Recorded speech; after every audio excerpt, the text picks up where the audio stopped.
announcement with great friends of mine. I think I can say this group is every one of them, I rate a 10.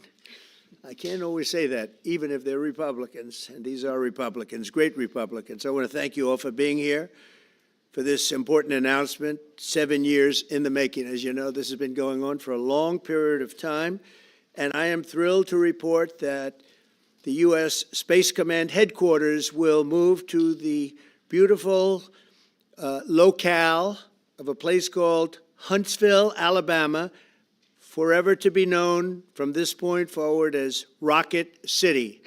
Okay, so Huntsville, Alabama, we love Alabama. I only won it by about 47 points. I don't think that influenced my decision, though, right? That didn't, right? But we had a lot of competition for this, and Alabama's getting it, Huntsville in particular, so congratulations, everybody. Katie, congratulations. This will result in more than 30,000 Alabama jobs, and probably much more than that, and hundreds of millions of dollars of investment, and that's billions, because it can't be millions, it's billions and billions of dollars. Most importantly, this decision will help America defend and dominate the high frontier, as they call it. I want to thank Secretary Pete Hegseth. He's doing a fantastic job. And Secretary of the Air Force Troy Mink. Troy, thank you very much. Great job you're doing, Troy. This is such a big deal. This is one that everybody wanted to know. What are you doing? I also want to thank Senators Katie Britt, and I want to give my condolences. Your grandmother, her grandmother just passed away. She was 100, right? 100, and she loves you, Mr. President. Well, and she was very proud of you. Thank you very much. Very, very proud of you. So thank you, Katie. Wonderful woman. She must have been. To produce you indirectly, I can tell you she had to be. Tommy Tuberville, who's a great coach. And I won't say anything about what happened with Alabama football this weekend. Let's leave that out. But you're not used to that, right? You're not used to that. But Tommy, Auburn won, that's right. They did. So you're happy.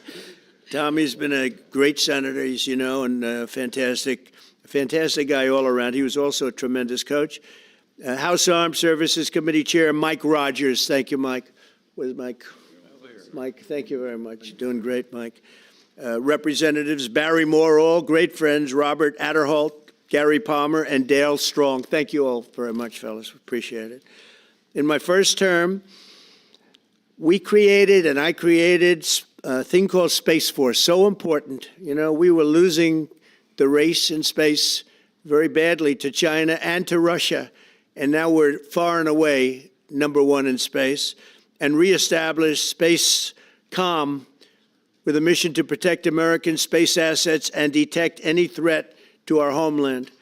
We initially selected Huntsville for the SpaceCom headquarters, yet those plans were wrongfully obstructed by the Biden administration. And as you know, they moved them to a different locale. And today we're moving forward with what we want to do and the place that we want to have this. And this will be there for hopefully hundreds of years. That's where it's going to be. I will say I want to thank Colorado. The problem I have with Colorado, one of the big problems, they do mail-in voting. They went to all mail-in voting. So they have automatically crooked elections. And we can't have that. When a state is for mail-in voting, that means they want dishonest elections, because that's what that means. So that played a big factor also. In Huntsville, SpaceCom will play a key role in building the Golden Dome, as you know. That's going to be a big thing. Everybody wants to be a participant in it. Missile Defense Shield, we're going to be having a Golden Dome that the likes of which nobody's ever seen before, the finest, the best. And by the way, Canada called. They want to be a part of it, and that'll be great. But Canada wants very much to be included in that, and we're going to work something out with them, I hope. It will also ensure that our technological capabilities, of which we're way ahead of anybody else, there's nobody close, remain unmatched long into the future. So I'd like to ask Secretary Hegseth to say a few words. He was very much a part of it. And really, everybody behind me was. Every one of these people would call me and lobby me. I said, Katie, I don't want to talk to you anymore. I know what you want. She said, that's right, sir. That's what I want. And they got their way. So I just want to congratulate. These are really special people. They're politicians in many ways, but they're great patriots, I think even more so than politicians. So they fought very hard to get it, and it's an honor to give it to Huntsville. Pete, say a few words, please. Thank you, Mr. President. As usual, right place, right time, for the right reason. In your first administration, you established the Space Force at a time when we knew we had to be looking to that domain of space. You also reestablished SpaceCom to ensure that priority was put in place, and you, through the Air Force, independently identified that Huntsville, Alabama was the right place to put it. For other reasons, in the next administration under Biden, they decided to move it somewhere else. Well, during that time, the DoD Inspector General, the Government Affairs Office, they did their own assessments, and where did they say SpaceCom should go? Huntsville, Alabama. So what you're doing today, Mr. President, is restoring it to precisely where it should be based on what the Space Force, the Air Force, your leadership believes will give us strategic advantage in the future. That is Huntsville, Alabama. We are way ahead in space, but this will ensure we stay leaps and bounds ahead because that's the most important domain. Whoever controls the skies will control the future of warfare. And Mr. President, today you're ensuring that happens. Thank you. Thank you very much. Katie, would you like to say something? Mr. President, we are grateful for your leadership on this and restoring Space Command to its rightful home in Huntsville, Alabama. This delegation has worked together, both chambers, both parties, to make sure that Huntsville was the place that Space Command called home. As was mentioned, obviously the Biden administration chose to make this political. What we want to do is put the safety and security of Americans first. We want to make sure that our warfighter is put first, and we want to make sure that America continues to lead. And today, Mr. President, you've allowed that to happen. Thank you. Thank you very much. Tommy, please. Yeah, thank you. Thank you, Mr. President. This is a great day for our country, not just for our state of Alabama. We need help in our military. We need to catch up. And as Secretary has said, we're not behind in space, but we know where we're at, and we need to expound on that. Now, this move will save the taxpayers $480 million. It's not going to cost more. It's going to cut $480 million. We have the plans intact. It'll be behind a secure wall in Huntsville, Alabama, at Redstone Arsenal. We have 40,000 people there. We have the FBI there. We have missile defense there. We have NASA, Blue Origin, and SpaceX. It is the perfect place for Space Command. I would tell you today, and I've spoke with the President for the last 3 or 4 years about this, if I thought it needed to go somewhere else because I understand the security of our country, I'd be for that. But the best place for Space Command is Huntsville, Alabama, because what we have and what it means to this country is going to be so important. So thank you, Mr. President, for this, and we look forward to building a huge Space Command and having the Donald J. Trump Space Command Center in Huntsville, Alabama. Here, here. JD, would you like to say something? Sure. Well, Mr. President, thank you. I'll be very brief here. I lobbied the president hard to put it in Ohio, but he said these people behind us, these Alabamas, are just too powerful and too persuasive. And so it's in Alabama, but as Tommy said, this is exactly the right place for Space Force and Space Command. I think Americans ought to appreciate it and ought to appreciate the fact that you can't win the battle of the future unless you control the skies. The cyber security, the communications, the entire infrastructure of the battle in the 21st century will be in space. So it was a visionary move in the first administration for the president to set up Space Force, and I think an equally visionary move to make sure that Space Force is right where it should be in Huntsville, Alabama. Thank you, sir. Thank you very much. Gentlemen, anybody want to say anything? Would you like to say? Mr. President, another promise made, another promise kept. You think about it, Redstone Arsenal is critical to national security. The president said when you were the 45th president, let's do what's right for national security. And today, that's exactly what we're doing. It's not because of this or that. It's because it's right for national security. You think of the 21 categories that were evaluated to determine what was best for national security. All indicators pointed back to Huntsville, Alabama, and Redstone Arsenal. We have the right people at the right place at the right time. Mr. President, on behalf of the people of the 5th Congressional District and all of Alabama, thank you for keeping your word. Thank you. Absolutely. Thank you very much. Anybody? Let me just say, Mr. President, I want to say thank you And thank you for doing this because it was the right thing to do. When they looked at all the numbers, Huntsville was the place to go. And like you say, it was unfortunately pulled out, but you made it right. So I want to just say thank you again for a grateful nation, and to the state of Alabama, we're very grateful. Thank you, and God bless. Thank you. Thank you, Mr. President. Throughout history, militaries has always understood that whoever could hold the high ground held the advantage. Space is the ultimate high ground. And what we're doing with moving the Space Command to Huntsville is absolutely critical to our maintaining dominance in that sphere. And it goes hand in hand with what we're trying to do with the Golden Dome and missile defense to defend against anyone else who tries to enter that sphere. So thank you, Mr. President. Thank you very much. Please. Thank you, Mr. President. And obviously, national defense is a huge issue. And when you look at the scores, Alabama was #1. And for political reasons, it was moved out of our state. But, Mr. President, thank you for making priorities the defense and the warfighter and the safety of this nation. And in the big, beautiful bill, that Golden Dome will be built in Huntsville, Alabama, and we're grateful for that. Thank you. Listen, as chairman of the Armed Services Committee, I care very much about what's most important for our national security. And the president held a nationwide competition to determine where we should have this command. If y'all remember, at the end of that competition, where Alabama came in first, there was a lot of complaints from the other states who did not place well. He said, we'll do it over with new criteria to accommodate your concerns. Alabama came in first in that second competition. His Secretary of the Air Force reviewed the results, said it was fair, and the president named Huntsville. It was the Biden administration that decided to make it political, even though his own Secretary of the Air Force said it was a fair competition and it should be in Huntsville.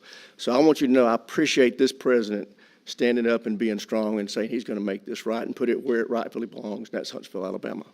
Thank you very much. Good job. Appreciate it. So thank you all very much. You are going to leave me alone now? You're not going to call me anymore and talk about this subject, right? You promise? They'll start something else.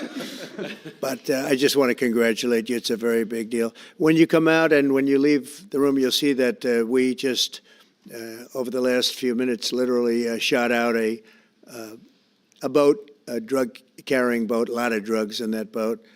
And you'll be seeing that and you'll be reading about that.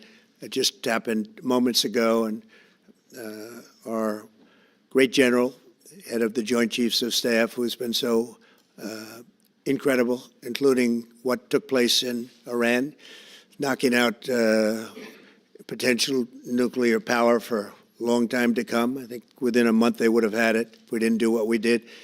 But he gave us a little bit of a briefing, and you'll see. And there's more where that came from. We have a lot of drugs pouring into our country, coming in for a long time. And we just, these came out of Venezuela and coming out very heavily from Venezuela. A lot of things are coming out of Venezuela. So we took it out, and you'll get to see that after this meeting is over. Do you have any questions, please? Yeah, please. Thank you, Mr. President. Senator Tuberville, you talked about the cost savings Yeah. associated with this announcement. Can you talk about the strategic benefits by having Space Force Command headquartered in Huntsville? Well, it just works because we have so much else there. And having a central, you could call it a central command, but it really is a command station. Also, even locationally, where it is, and when you think about flying distances, if you can save a half an hour as fast as some of these planes go and things go, and even the rockets go, if you can save by having the best location. So we went out, as you know, to experts, and we had 4 different groups of experts. They all said this was the best location. I also loved it from the standpoint, I know the people of Alabama, they are great people, work hard, and there's no games, and they're very proud of it. And I would say they fought harder for it than anybody else also. A lot of states, 5 states really wanted it, but they wanted it more. And I kid you not when I say that these people, they spoke to me a lot. That's all they wanted to talk about. They didn't want to talk about the weather. They only wanted to talk about moving to this location, moving to Alabama, Huntsville in particular. So we're honored to do it. They really wanted it badly, and they got it. Peter? President Trump, something completely different, but about a big viral social media trend over the weekend. How did you find out over the weekend that you were dead? You see that? No. People didn't see it for a couple days. 1.3 million user engagements as of Saturday morning about your demise. Really? I didn't see that. You know, I have heard, it's sort of crazy, but last week I did numerous news conferences, all successful. They went very well, like this is going very well. And then I didn't do any for 2 days, and they said, there must be something wrong with him. Biden wouldn't do them for months. You wouldn't see him. And nobody ever said there was ever anything wrong with him, and we know he wasn't in the greatest of shape. No, I heard that. I get reports. Now, you knew I did an interview that lasted for about an hour and a half with somebody, and everybody saw that was on one of your competitors. I did numerous shows and also did a number of truths, long truths, I think pretty poignant truths. No, I was very active over the weekend. They also knew I went out to visit some people at the club that I own, pretty nearby on the Potomac River. And no, I've been very active actually over the weekend. I didn't hear that one. That's pretty serious stuff. I'm glad it's Well, it's fake news. You know, it's just it's so fake. That's why the media has so little credibility. I knew they were saying, like, is he okay? How's he feeling? What's wrong? I said, I just left. And it's also sort of a longer weekend, you know, it's Labor Day weekend. So I would say a lot of people know I was very active this Labor Day. I had heard that, but I didn't hear it to that extent. Go ahead, Peter. Something else. We know that this country has a huge problem with school shootings. You've said that you're open to sending the National Guard pretty much anywhere. Would you ever consider sending an armed National Guardsman to every school? Well, we have a big problem with school shooting, but we also have thousands and thousands of schools that run perfectly. You know, they talk about you can do things construction-wise, and that's really, I think nobody knows more about construction than me. You can build the construction doors, you can build what they call safety doors, where they lock on the outside, the inside, and every place else. Well, but if one of these lunatics happens to get through, then the police can't get in. Then they're looking for keys all over the place, and it takes a lot of disadvantages to doing, spending billions and billions of dollars and actually making it safer in some way for some of these lunatics that we're dealing with. But I don't think so. I've thrown out the concept. We have great teachers that love our children. The parents love the children. Teachers love the children too. And if you took a small percentage of those teachers that were in the military, that were distinguished in the military, that were in the National Guard, et cetera, and you let them carry, that's something that a lot of people like. I sort of liked it. It'd have to be studied, but they're trained. They know about weapons. You can't do it with every teacher because most teachers don't know, but I always thought that would be an alternative. But it just, we've had a lot of instances. Other countries have also. They have different kinds of problems than we have, but we do have, there's something going on, and it's a bad thing. Yes, please. Have you spoken with President Putin in the past week? Have you spoken with President Putin? Yeah, I don't want to. I have learned things that will be very interesting. I think in the next few days you'll find out. Will there be any consequences if there isn't some type of announcement of a meeting with President Putin and President Zelensky? Yeah, there will be. We're going to see what happens. We're going to see what they do and what happens. I'm watching it very closely. Last week, they lost 7,000, between the two countries, 7,313 soldiers, to be somewhat exact, for no reason whatsoever. And they're Russian and they're Ukrainian, but, they're soldiers. I want to see it end. Yeah. Mr. President, have you decided you're definitely going to send National Guard troops to Chicago? I didn't say when, but the answer is, look, Chicago's very interesting because I watched Pritzker get up and say we don't need help, we're safe. But 2 weeks ago, they had 6 people murdered, and they had 24 people hit by bullets. Last week, as you know, it was 7 people, 24 people hit, and 7 people died. And then over the last 2 days, that was the crown jewel. They had, I guess, 9 or 10 killed, and 50 hit with bullets. And you have this governor get up, who's a terrible governor. Probably he and Gavin Newsom would be probably the 2 worst and most naive They're naive. Either they're naive or they're very untruthful. And he'll say, we don't want any protection. We don't need. So in the last 3 weeks, he's lost almost 20 people killed. There's no place in the world, including you can go to Afghanistan, you can go to places that you would think of. They don't even come close to this. Chicago is a hellhole right now. Baltimore is a hellhole right now. Parts of Los Angeles are terrible. If we didn't put out the fires, and I mean the other fires, the bullet fires, they didn't do a good job with, they should have had the water coming down, like I said. You know, we had to release the water. We had to go in and release the water to LA. It's so badly run. But if I didn't send the National Guard into Los Angeles, I would be making an announcement today. I'd be talking about Huntsville, and I'd simultaneously be saying, by the way, the Olympics is not coming to Los Angeles. If we didn't do that, and even the sheriff, the top law enforcement person in Los Angeles said, we could not have handled it without them. So that's what he said. Make your mind up on Chicago, though? Well, we're going in. I didn't say when, we're going in. When you lose, look, I have an obligation. This isn't a political thing. I have an obligation. When 20 people are killed over the last 2.5 weeks, and 75 are shot with bullets. So let me tell you a little story about a place called D.C., District of Columbia, right here where we are. It's now a safe zone. We have no crime. It's in such great shape. You can go and actually walk with your children, your wife, your husband. You can walk right down the middle of the street. You're not going to be shot, Peter. You're safe.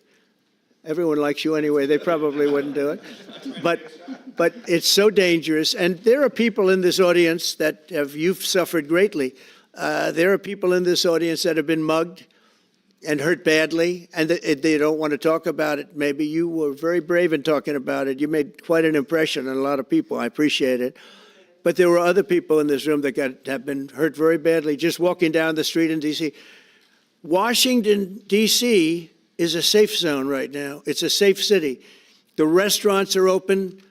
They're booming. You can't get a restaurant. New restaurants are announcing that they're going to be open. This took place in 12 days. Now it's 15 days, but 3 days ago it became what's known as a safe zone. It's a safe city.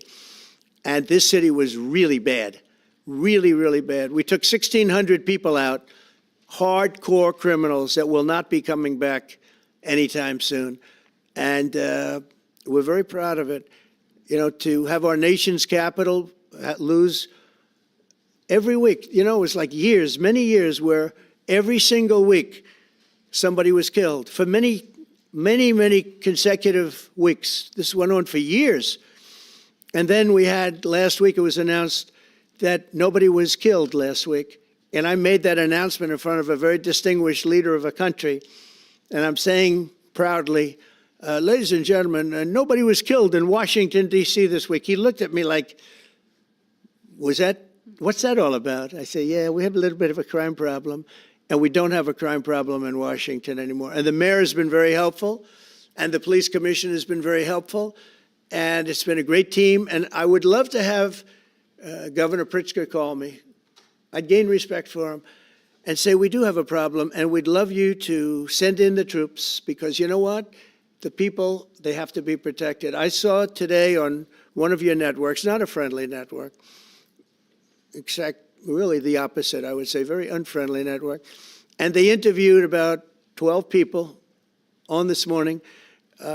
Most of them were African American, they were black. And they were saying, please, please, please let the president send in. These were people from Chicago. Please, we need help. We need help. We can't walk outside. We're petrified. If the governor of Illinois would call me up, I would love to do it. Now, we're going to do it anyway. We have the right to do it because I have an obligation to protect this country. And that includes Baltimore. I saw where Governor Moore was asking me to take a walk down the street of Baltimore. Well, Baltimore is a very unsafe place. It's rated number 4 in the city, one of the most unsafe places anywhere in the world.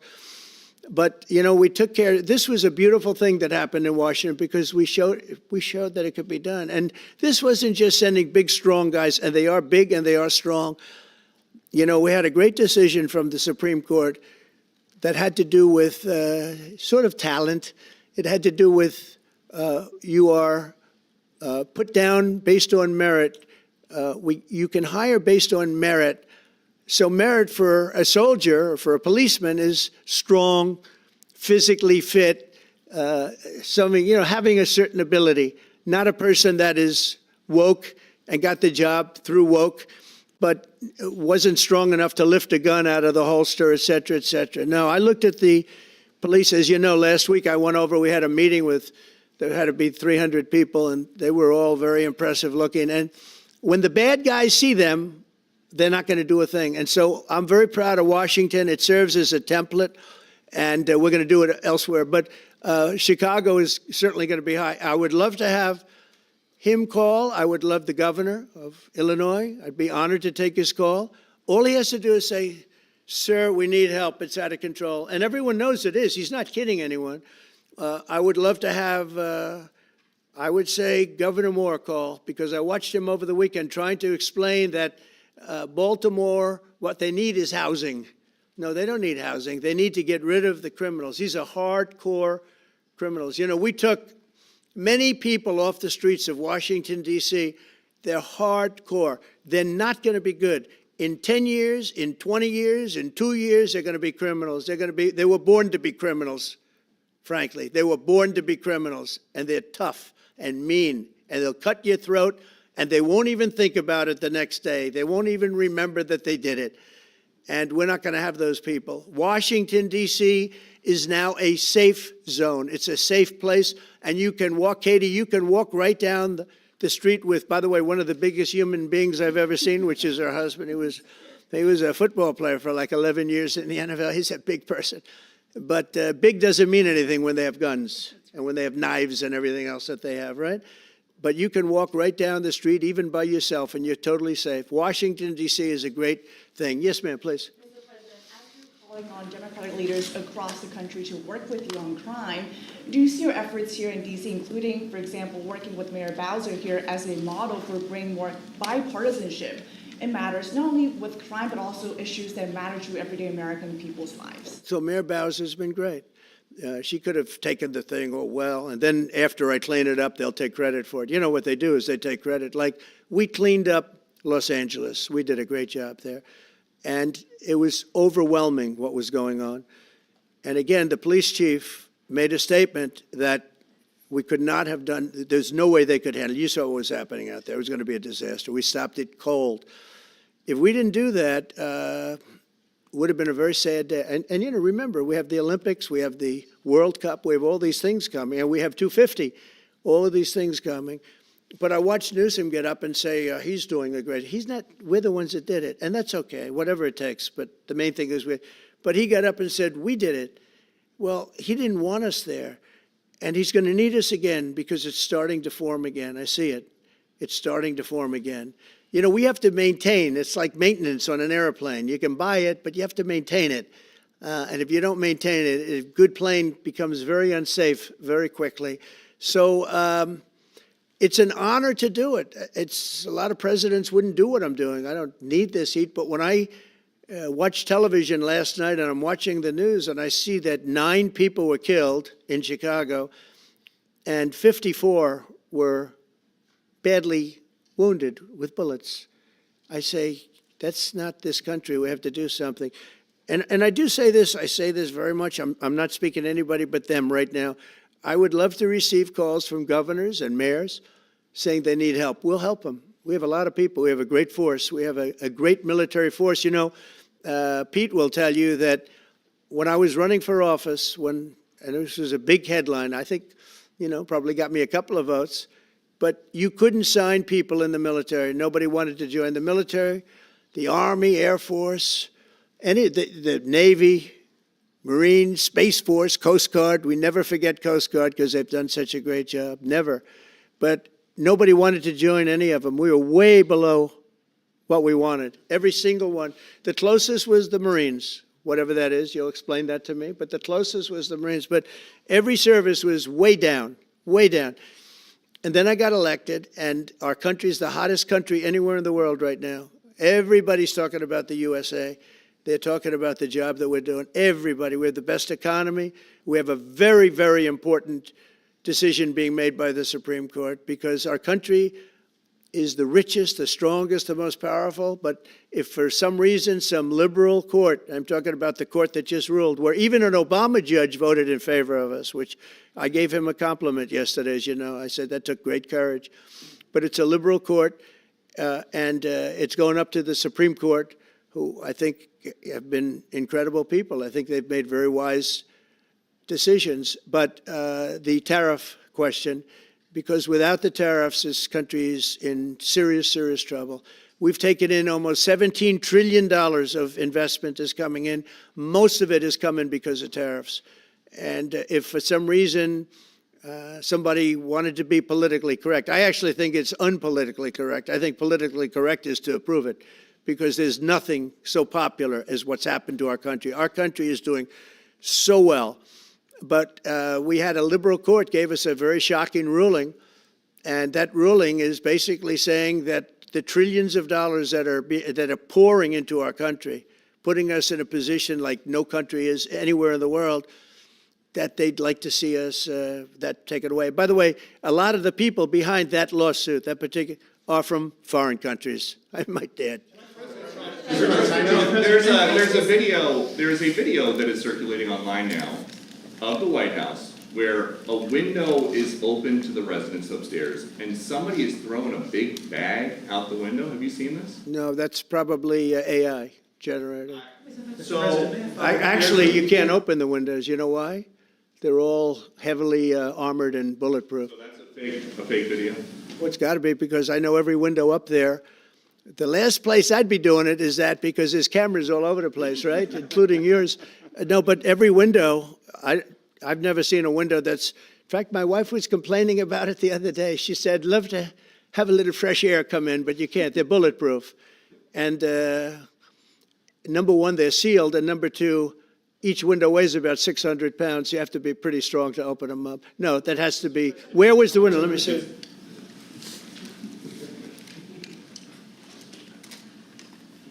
Maybe from the renovations?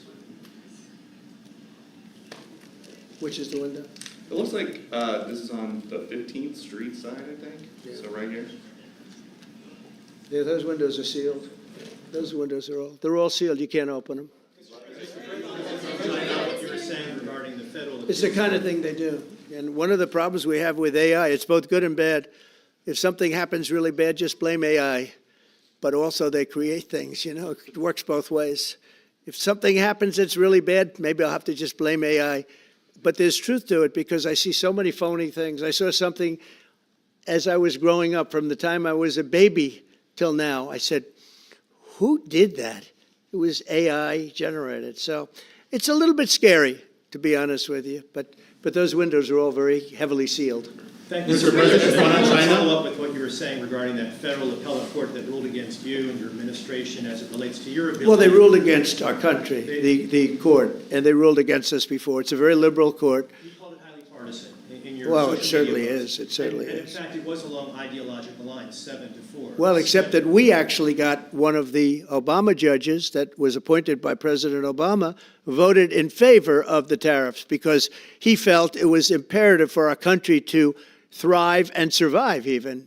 And I gave him credit. I said, you know what? That took a lot of courage for him to do it because you don't see that often. So my question is, I suspect you're going to appeal that all the way to the Supreme Court. Well, we already have, yeah. In fact, we're doing something else. We're going to be going to the Supreme Court, we think, tomorrow because we need an early decision. I mean, look, the financial fabric of our country, we're a rich, incredible country right now. And we're able to, you know, other countries use tariffs on us for years, and we never did.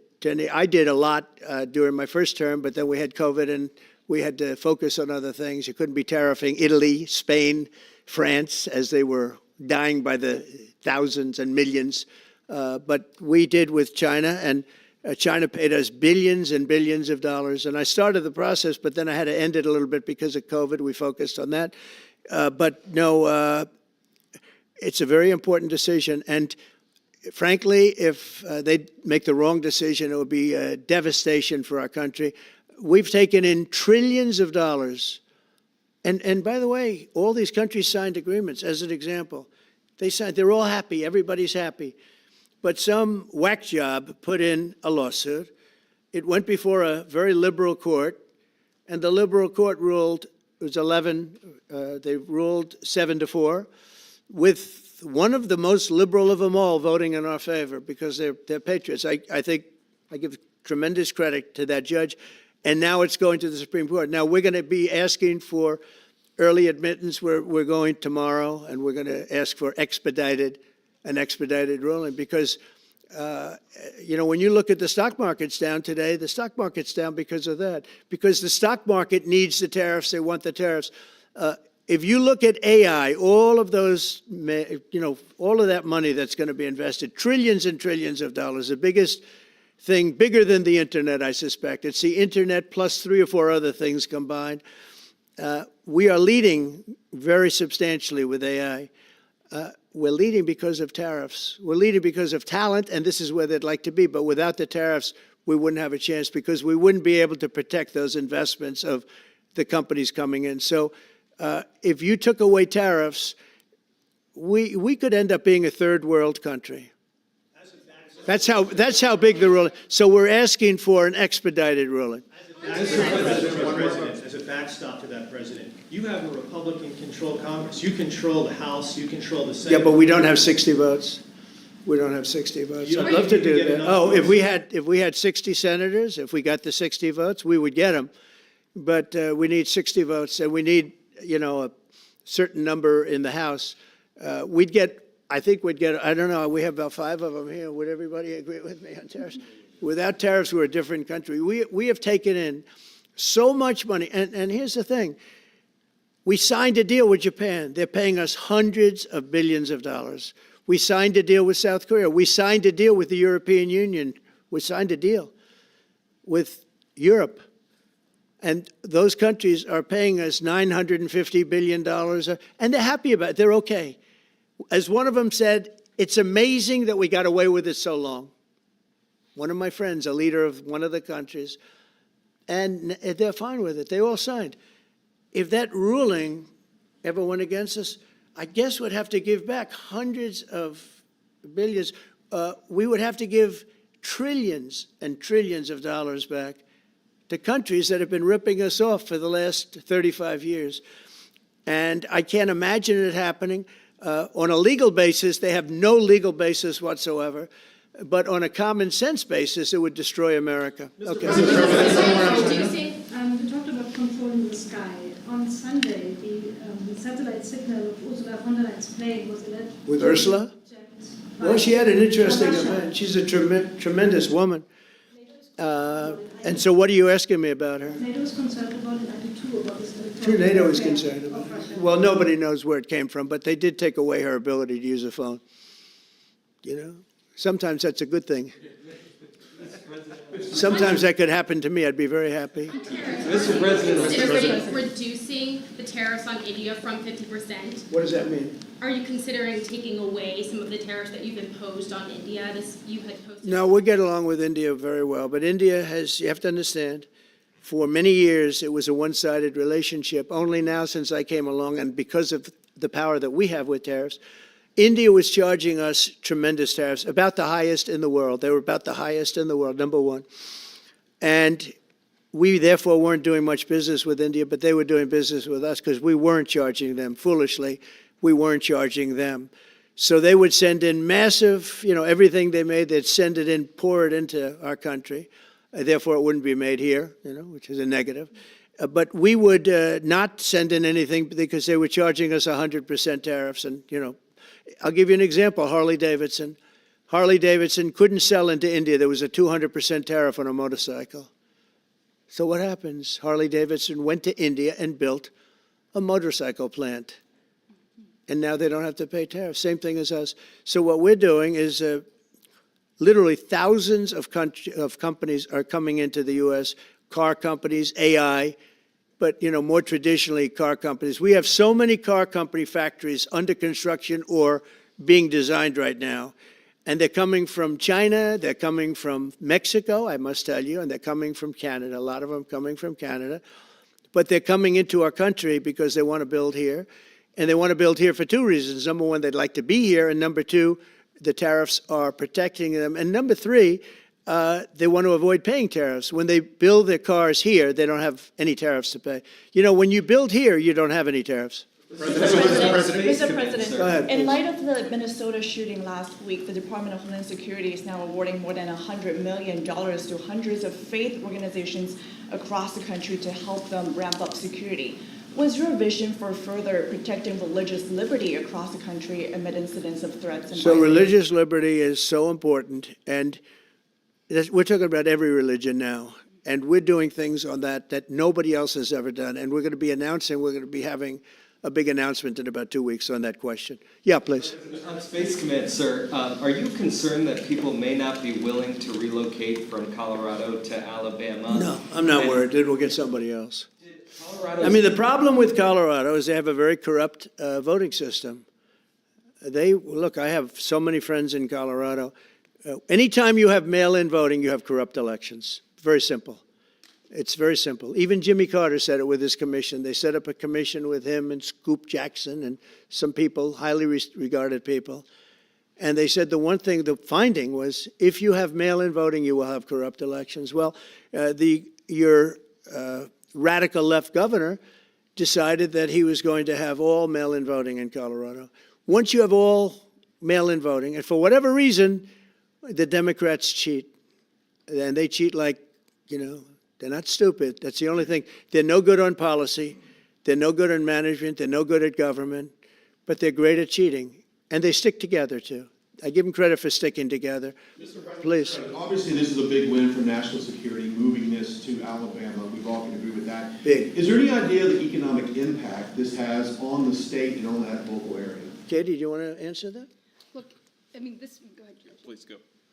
This is going to be tremendous. I mean, the state of Alabama, what we've seen through this process is the worst of Washington. We've seen politics get in the way of what is best for the warfighter, what's best for national security.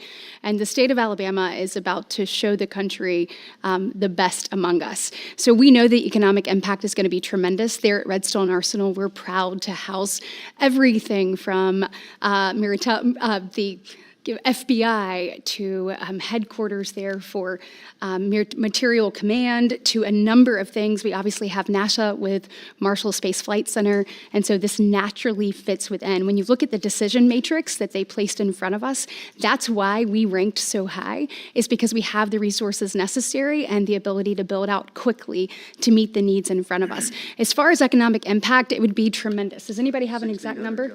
1,600 jobs. 3,000 spin off. With 3,000 spin off. Look at this. This is teamwork right here.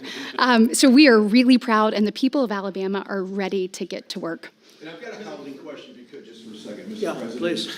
Owning a home and going about the American dream seems like it's out of touch for a lot of Americans. Just Yeah. recently, you pushed out a statement about addressing an emergency housing situation. That's right. We're thinking about doing that. Yeah, can you just? Well, we need a little help from the Fed. We have a man named Jerome Too Late Powell. You probably heard of him. He's too late. He's way too late.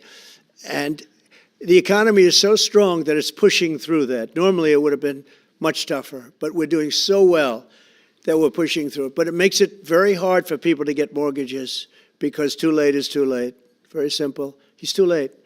And probably political, whatever. He wasn't too late before the election. Before the election, he was cutting rates, right?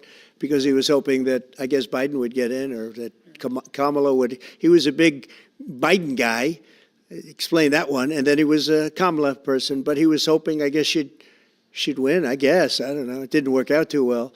But, yeah, we need a very serious cut. You know, I think that if you look back many decades ago, the United States was always the lowest, even if they were doing badly. The United States was, because without the United States, everything in the world would die. It's true. It's so powerful. It's so big. And I made it really big in the first 4 years. Then it started to degenerate with what this Biden administration did. But we built it up to a level that I never thought we could be at this quickly. We're the hottest, we're the best financially. The money coming in is so big because of tariffs and other things, but because of tariffs. Tariff gets us even those other things. Plus, it gets us great negotiating. I settled 7 wars, and numerous of those wars were because of trade. And numerous of the trade deals that I made were because of tariffs. It gives you a great negotiating ability. If that ability were taken away from us by a liberal court acting on essentially foreign nations asking to get help from the United States government, when they've been doing this to us for 40 years, that's why we have $38 trillion in debt. We won't have it for long if they let us if they allow us to do what everybody knows we should be able to do. Yeah, please. Mr. President, another Biden-era action that you're now reversing is that you signed a deal last week to make federal buildings adopt and embrace classical architecture styles again. Can you talk to us about why you do that, and also what's your vision? Well, we want to see beautiful buildings. Now, you know, it's in the eye of the beholder. I've seen architectural reviews over the years. I'm an expert at it. I've gotten a lot of great reviews. But I've seen buildings that I didn't think were very good get great reviews, and I've seen great buildings get bad reviews. So, but it's just a standard. We want to have a good standard. We're building something here, you know, for 150 years they wanted a ballroom at the White House. We're doing something at the highest level, using great architects and all. And, you know, it's very exciting. But we have a lot of interesting things happening architecturally in D.C. And D.C. is like a different place. And, you know, even the contractor said, sir, we walked down today, we feel like much safer. It's like a different place. Washington, D.C. is great. Now, we're going to also beautify it. We're going to put a topping on the roads. We're not going to rip them apart and take 4 years to build a road that was exactly the same by the time you build it. But we're going to put toppings. We're going to put new medians in. We're going to get the graffiti off. We're going to put tiles up in the tunnels where the tiles are missing. We'll do the whole tunnel instead of, you know, a little area where you see new tiles, old tiles that never look too good, but they could use it. You know, they've been up for 50 years. They've served their duty. But we're going to make this within about a 20-mile radius from the White House. We're going to have this place spick and span. It's going to be crime-free, and it's going to be spick and span. It's going to be, you'll be proud of Washington again. Go ahead, please. Sir, China's having a massive military parade that President Putin and Kim Jong-un will be attending. Do you interpret that as a challenge to this? And are you concerned at all about those countries trying to be some sort of counterweight? Not at all. China needs us, and I have a very good relationship with President Xi, as you know, but China needs us much more than we need them. No, I don't see that at all, no. And I had actually a very good meeting with President Putin a couple of weeks ago. We'll see if anything comes out of it. If it doesn't, we'll take a different stance. The March today in California ruled that your deployment of National Guard troops to Los Angeles was illegal. Do you have any response? Well, it was a radical left judge.